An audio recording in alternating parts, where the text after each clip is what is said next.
Good morning friends. Class 12th subject Hindi, chapter 1 Krishna भक्ति। आज हम इस वीडियो में काव्य का भावार्थ समझने वाले हैं, साथ ही साथ मीराबाई की जीवनी पर भी प्रकाश हम डालेंगे।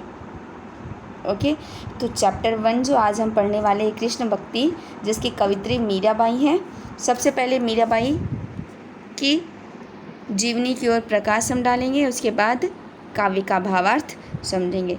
चलिए स्टार्ट करते हैं। मीराबाई का जन्म जो है 1498 में कहाँ हुआ था, तो जोधपुर के कुड़की नामक गांव में रावरत्न सिंह राठौर के परिवार में हुआ था। मीराबाई की मृत्यु 1563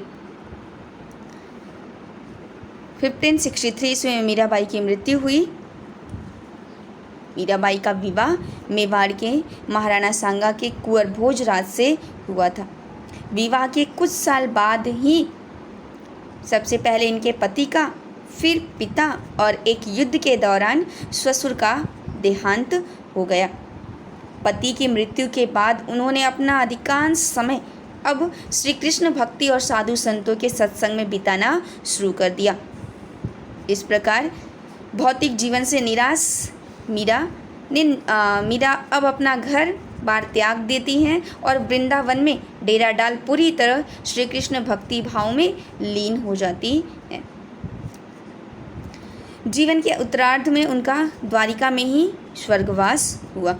मीरा की भक्ति मूलतः माधुर्य भाव की भक्ति है। उनके पदों में कहीं कहीं दास्य दैन्य भाव की छाया भी परिलक्षित होती है। मीरा के द्वारा गाए हुए विरह के गीत, विरह अर्थात वियोग होता है, तो मीरा के द्वारा गाए हुए विरह के गीत भारतीय साहित्य की अनमोल निधि है। मीरा के पद संपूर्ण भारत में प्रचलित है। इस प्रकार मीरा और गुजराती दोनों की कवित्री मानी जाती है। उनके पदों की भाषा में राजस्थानी ब्रज और गुजराती का मिश्रण पाया जाता है। संत रैदास की शिष्या मीरा की कुल 7-8 कृतियाँ ही उपलब्ध हैं। उनकी रचनाओं की ओर यदि हम प्रकाश डालें मीराबाई जी की, तो जिसमें नरसिंह जी का मायरा, गीत गोविंद का टीका, राग गोविंद, राग सोरठ के पद इत्यादि। उनकी रचनाएं मीरा पदावली के नाम से उपलब्ध हैं। अब चलिए हम काव्य की ओर प्रकाश डालें, काव्य के भावार्थ समझें।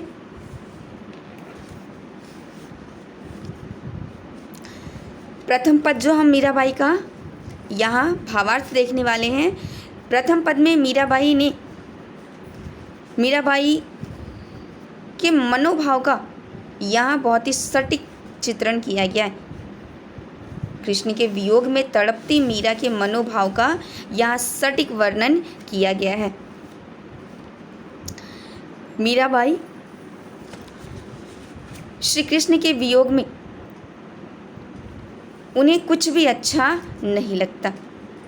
कृष्ण के वियोग में मीरा को अब कुछ भी अच्छा नहीं लगता। कृष्ण का दर्शन पाने को व्याकुल मीरा उनके दर्शन न होने पे बहुत ही दुखी है। कहती हैं मीराबाई कि मुझे हरि के बिना अब कुछ भी अच्छा नहीं लगता। हरि अर्थात भगवान श्री कृष्ण के कमल रूपी चरणों में मीराबाई कहती है, मेरा मन लिप्त हो गया है। भगवान ने, हरि ने मुझे दर्शन देने को कहा था, परंतु दर्शन ना होने पे मीरा दुखी है। और इस तरह तड़पती मीरा के मनोभाव का जो वर्णन यहाँ किया गया है, चलिए काव्य के आधार पे हम समझते हैं। हरि बिन कछु न सुहावे। हरि का अर्थ क्या होता है? भगवान होता है। सुहावे अर्थात अच्छा।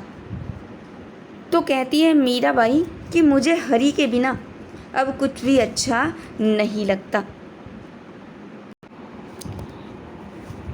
मीराबाई क्या कहती हैं यहाँ पे? मुझे हरि के बिना अब कुछ भी अच्छा नहीं लगता।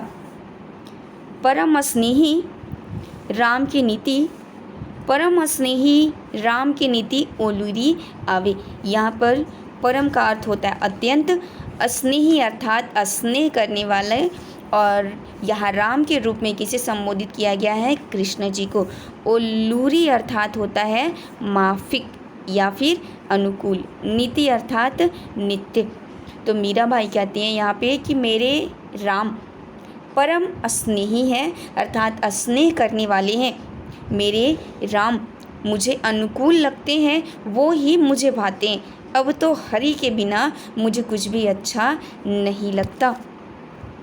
आगे कहती है राम हमारे, हम हैं राम के, हरि बिन कछु न सुहावे। आवन कह गए अजू न आवे, जीवड़ा अति उकलावे। जीवड़ा अर्थात हृदय, उकलावे अर्थात व्याकुल। मीराबाई यहाँ क्या कह रही है इस पंक्तियों के माध्यम से कि राम हमारे हैं और मैं राम की हूँ।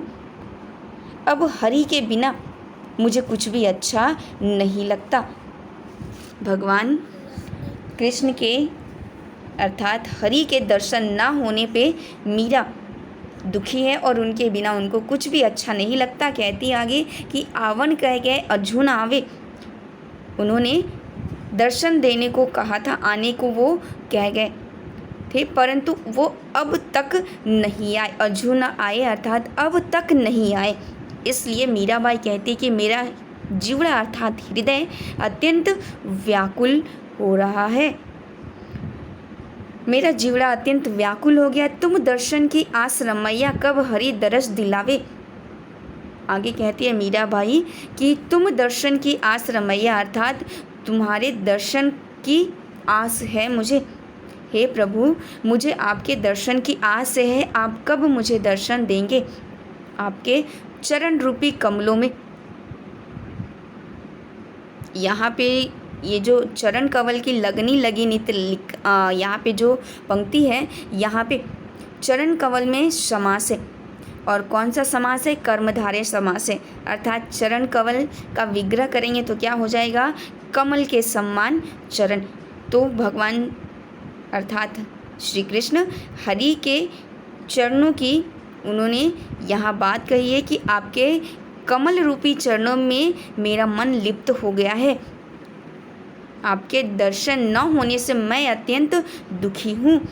मीरा के प्रभु गिरधर, मीरा के प्रभु दर्शन दीजो, आनंद वर्णऊ न जावे। कहती आगे कि मीरा के प्रभु, हे प्रभु मुझे दर्शन दीजिए।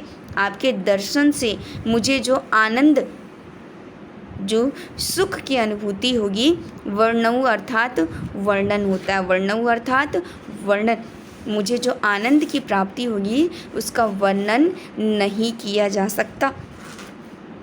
इस प्रकार श्री कृष्ण के वियोग में तड़पती मीरा के मनोभाव का यहाँ चित्रण किया गया है।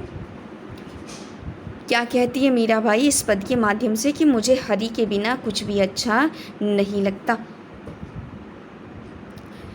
मेरे राम परम स्नेही है, वही मुझे भाते हैं।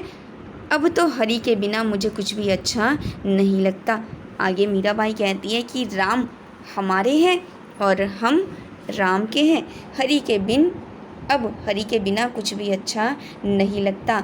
आने को कह गए, आने को हरि के बारे में आगे कहती है कि आने को कह गए परंतु अभी तक नहीं आए, जिससे मेरा हृदय अत्यंत व्याकुल हो रहा है। हे प्रभु आपके दर्शन की आस है, आपके दर्शन की प्रतीक्षा है, कब आप मुझे दर्शन देंगे। कहती है मीराबाई कि आपके कमल रूपी चरणों में मेरा मन लिप्त हो गया है, आपके दर्शन न होने से मैं दुखी हूँ। इस प्रकार कहती है मीराबाई कि हे प्रभु दर्शन दीजिए। आपके दर्शन से जो मुझे आनंद की अनुभूति होगी, जो सुख की अनुभूति होने वाली है, उसका वर्णन भी नहीं किया जा सकता।